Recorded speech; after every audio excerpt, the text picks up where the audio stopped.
ដែលអូនដើរចេញបងឈឺចាប់ស្ទើរបាត់ដងហើមទឹកភ្នែកហូរមិនឈប់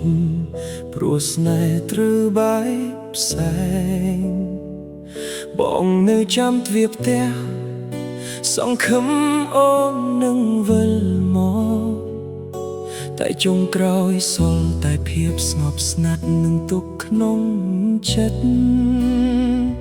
ពាក្យសន្យាធ្លាប់អែមប្រែជាស្នាមឈឺមិនជាអនុស្សាវរីយ៍គ្រប់យ៉ាងคล้ายជារឿងអតីតបេះដូងដែលធ្លាប់កកក្ដៅសល់តែភាពត្រជាក់សូ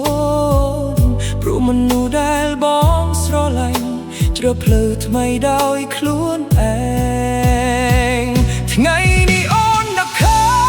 ញប្តីដែលធ្លាប់ស្មោះត្រង់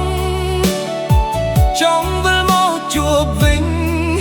តែគ្មានស្ពានណាយឆ្លងទេឱកាសដែលបងផ្ដល់អូនធ្លាប់បោះចោលអស់នៅសល់តែការសោកស្ដាយយំលួងចិត្តអ្នកឯង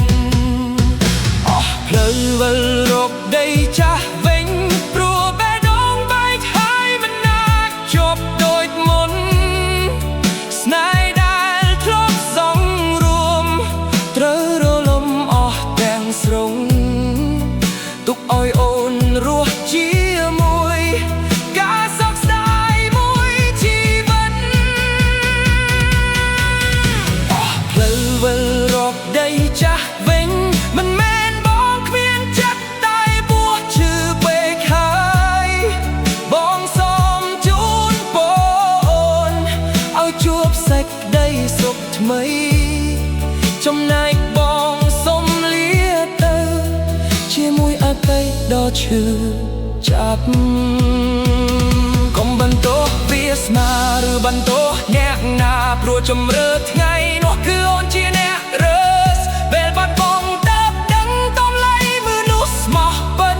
តែពេលវេលាមិនចាំនរណាម្នាក់ឡើយទេ